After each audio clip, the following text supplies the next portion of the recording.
In his 12th season in Buffalo, Bills quarterback Joe Ferguson became the victim of rookie mistakes when his blocking broke down against the New England Patriots.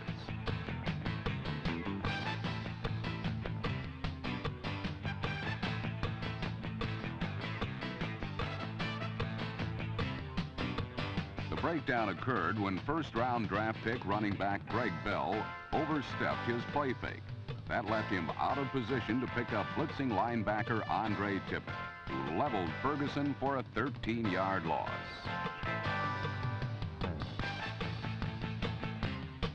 The New England offense was equally effective, striking early and often in the first half.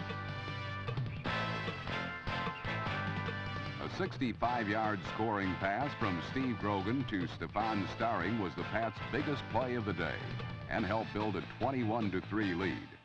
But in the second half, the two teams reversed roles. Buffalo became the aggressor and shut out the Patriots the rest of the way.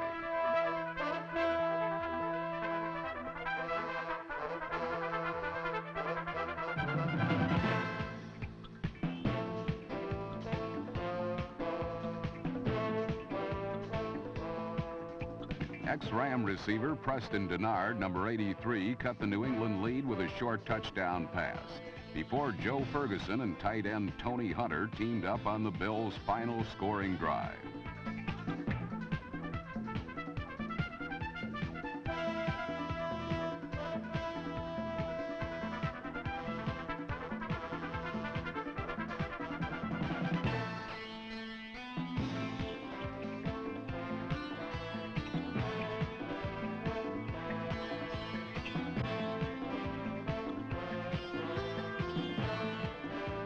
Hunter's fourth quarter touchdown was not enough to overcome the Patriots.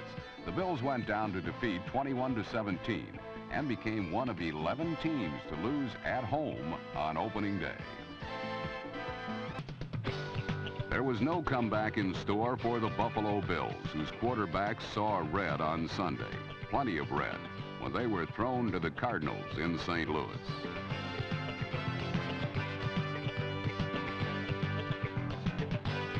The Red Rush registered 6 sacks, forced 3 interceptions, and made 12-year veteran Joe Ferguson, number 12, give serious thoughts to an early retirement.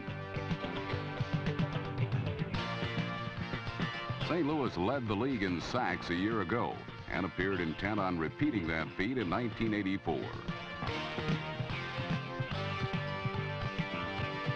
At one point, it got so bad for Ferguson that the Cardinals themselves felt obliged to protect him from further abuse.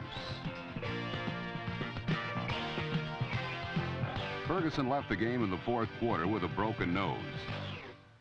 On the other side of the line, Cardinal quarterback Neil Lomax got plenty of protection all afternoon, completing 21 of 28 passes without an interception.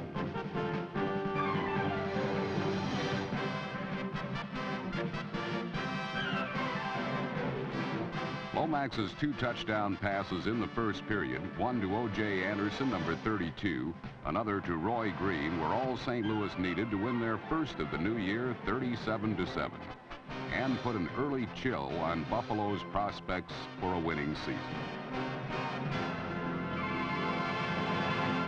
And out with the Bucks. Up in Buffalo, the Bills and the Jets were butting heads with each other in a main event that made the Meadowlands clash seem like a preliminary bout.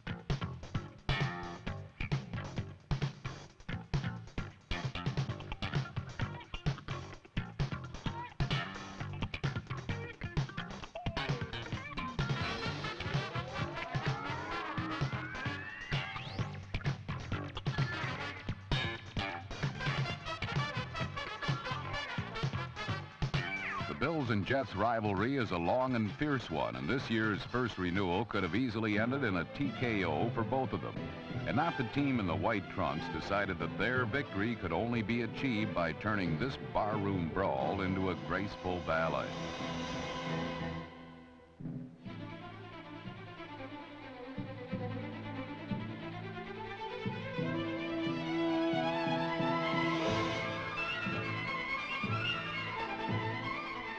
Once the punches ceased and the pirouettes began, it was the Jets who showed the fastest hands and the flashiest footwork. Most of it courtesy of wide receiver Wesley Walker, number 85. After visiting the end zone just once in his first 3 games, Walker teamed up with quarterback Pat Ryan and exploded for 3 touchdown catches as the Jets pulled out a 28-26 victory over the winless Bills.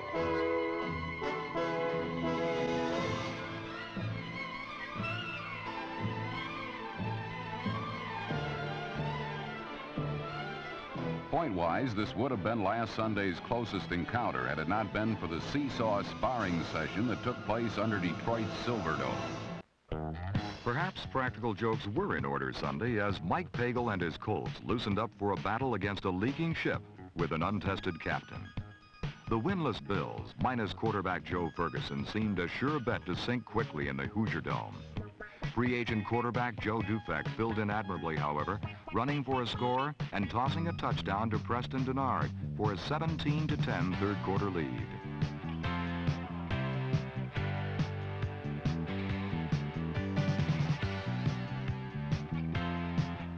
Then, Indianapolis stopped joking, and Randy McMillan, number 32, started juking.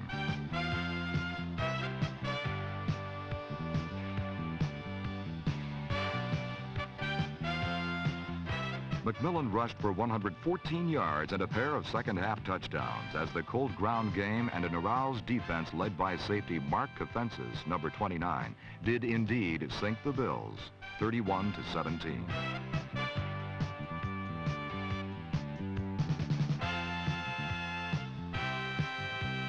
For the 5th straight time this season, Buffalo slowly capsized out of sight towards Davy Jones' locker, and now they rest alone at the bottom of the AFC East. For Indianapolis, theirs was a happy locker room full of men that had won their first regular season game beneath their new dome.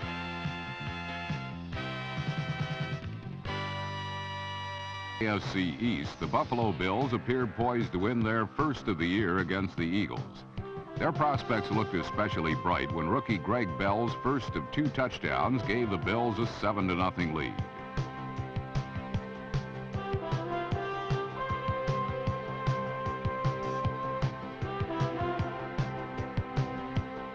But rookie mistakes shook the luster from Bell's performance when he missed a block that led to a Philadelphia sack.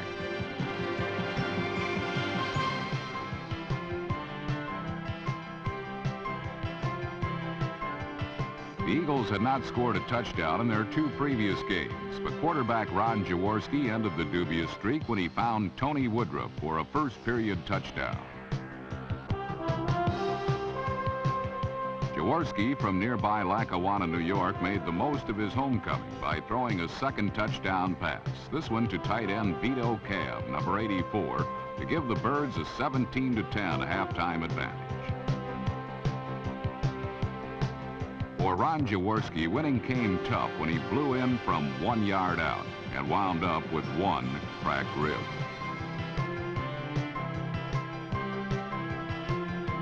But the gain was worth the pain in the 27-17 Eagle win. Meanwhile, despite the support of some sympathetic fans, the Bills have got it bad, and that ain't good. At the season's midpoint, the Denver Broncos are the surprise team of the AFC West. Surprising because they are tied for first with a second-to-last ranked offense in the league. But they improved their status in that department last Sunday. Taking advantage of Buffalo turnovers, Denver quarterback John Elway responded with 2 touchdown passes, 1 short to tight end Clarence Kay, and 1 long, 52 yards, to wide receiver Steve Watson.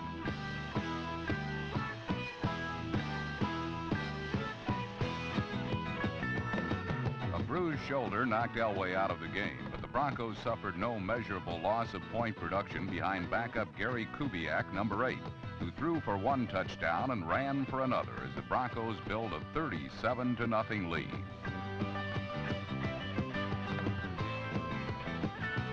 The Denver defense had a shot at their second shutout of the season until Buffalo quarterback Matt Kofler teamed with Mitchell Brookins, number 81. Despite the 70-yard scoring play, the Bills' comeback fell short by 30 points, 37-7.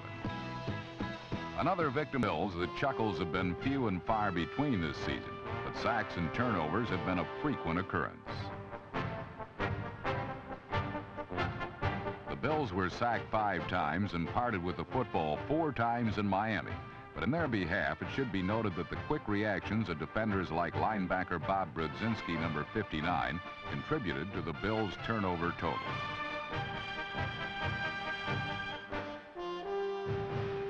The Dolphins' defense performed well enough to make headlines, but this was yet another Sunday that the name Dan Marino would appear in bold-face type, with exclamation marks next to it. In 1984, Marino throwing for a trio scoring passes in a single game has become as much of a Sunday tradition as lox and bagels for brunch or fried chicken dinner at Granny's place.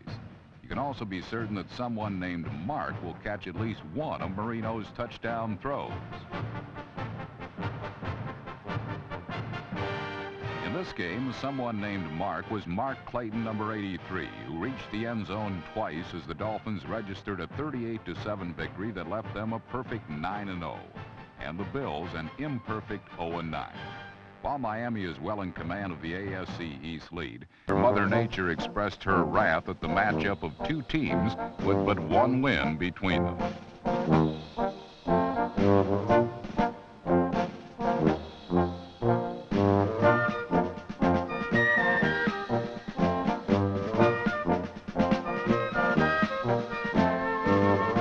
Bills' hopes for their first win of the season were slip-sliding away, especially when Cleveland linebacker Clay Matthews, number 57, took matters into his own hands. While Cleveland's number 2 ranked defense remained true to its fierce form, their offensive line continued to be as porous as ever.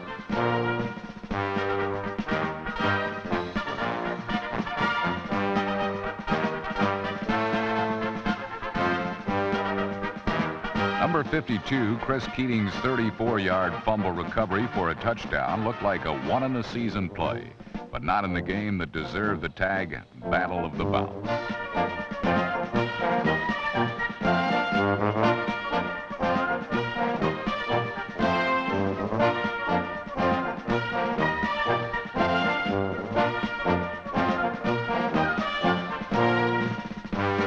Butterfingered Browns, led by rookie Ernest Biner, number 44, remained afloat by squeaking out this comedy of errors for a 13-10 win over the waterlogged Bills. While winless Buffalo coach Kay Stevenson has been showered with nothing but bad luck this year, Marty Schottenheimer chalked up his first victory in his second week as head coach and hopes to precipitate some winning ways for his Browns. Last Sunday at New England, the winless Bills came out of the gate looking like giant killers.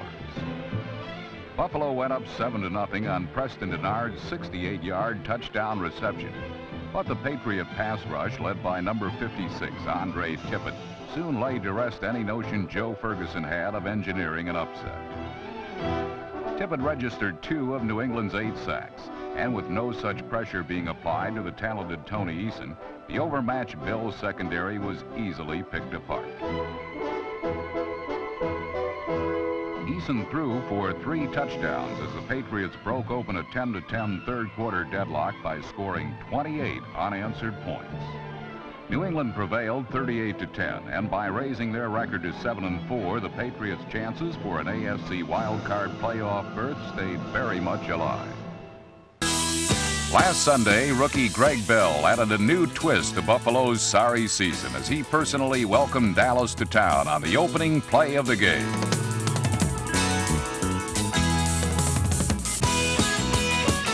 Bell left an indelible impression as well as tread marks across the Dallas defense as he raced 85 yards for the NFL's longest TD run of the season and the longest ever against the Cowboys. While Bell breathed new life into the struggling Bills offense, their defense sounded a few bell ringers of their own.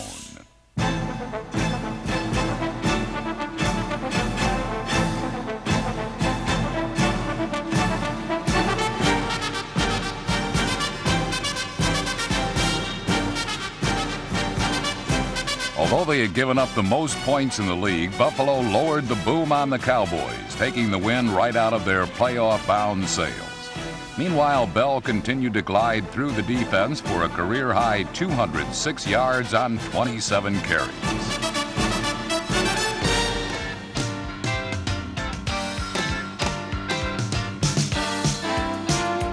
The rookie turned the occasion into doomsday for Dallas as he proved to be as dangerous with his hands as he was deft with his feet. Despite his stellar performance in Buffalo's stunning 14-3 upset of Dallas, Greg Bell shared the stage with another, Coach Kay Stevenson, who finally chalked one up in the victory column after 13 consecutive defeats. The loss leaves the Cowboys to the East along with New York and the Washington Redskins. When good teams get beat, they usually take it out on their next opponent. Therefore, Washington's loss to the Eagles in Week 12 wasn't a good sign for the Bills last Sunday.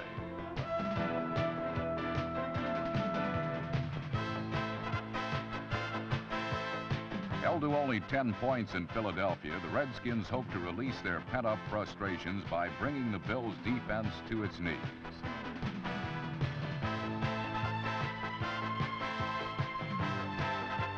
Unfortunately for number 87, Charlie Brown, and the rest of the Washington offense, when you play a team like Buffalo, who is embarrassed nearly every week, somebody eventually pays for their embarrassment.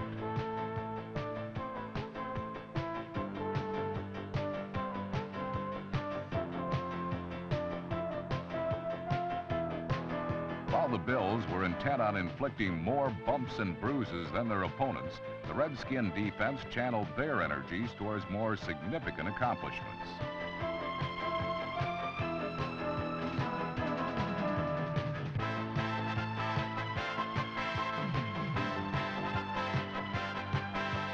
Number 32, Vernon Dean's interception return helped down Buffalo 41-14 and upped Washington's record to 8-5.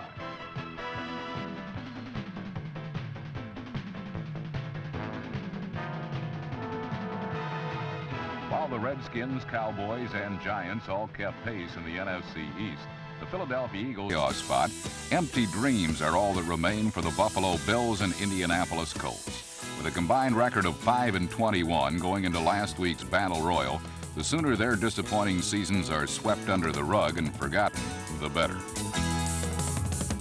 When two good teams play, the skill level increases. When two not-so-good teams play, just the opposite holds true.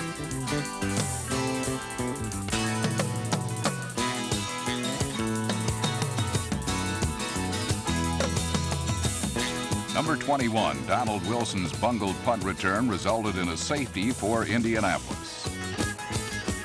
With the remainder of the season essentially meaningless, the Colts are hoping to accomplish something by giving Art Schlichter the opportunity to prove whether or not he's the team's quarterback of the future.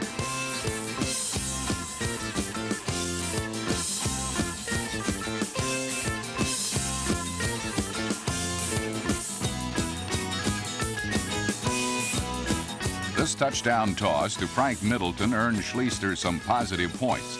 Unfortunately for the Colts signal caller, he wasn't the only young upstart trying to make good. With starter Joe Ferguson sitting this one out on the bench, number 19 Joe Dufik set out to make Ferguson stay on the sidelines a permanent one, as he hooked up with number 87 Tony Hunter for a first quarter score.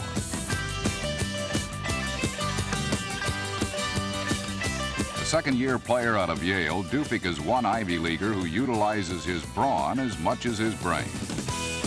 His strong-armed 64-yard touchdown play to Byron Franklin helped give Buffalo a 21-15 victory, its second win of the year.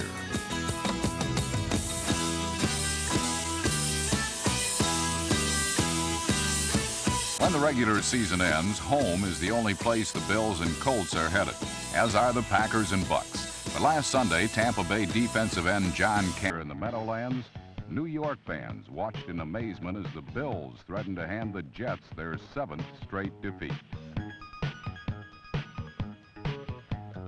Number 59, Stan David, helped Buffalo to a 17-7 halftime lead. But in the final 30 minutes, the Bills were buffaloed and held scoreless while Ken O'Brien ignited the second half surge with the help of Wesley Walker.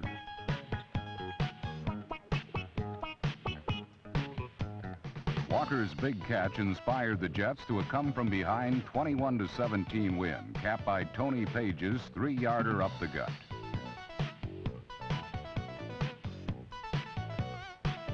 It is generally true with teams like Philadelphia, Buffalo, and the Jets that with the pressure of making the playoffs lifted, football becomes more daring and free-spirited. But down in Texas, think they lacked early in the season.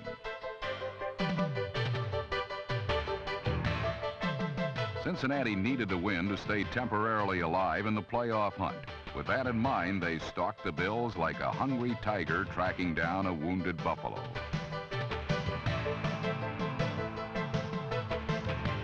Bengal quarterback Kenny Anderson came up with his best performance of the season, hitting on 16 of 20 passes for 3 touchdowns in the first half alone.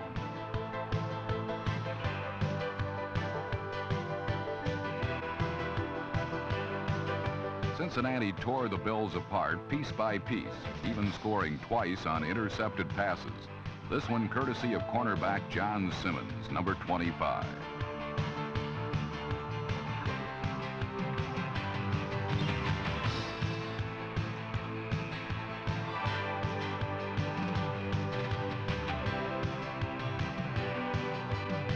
The Bengals crushed the Bills 52-21. They did not catch the Steelers, but after rebounding from an 0-5 start to finish at 8-8, this team has every reason to be proud. Santa Claus is not due to come to town until December 25th.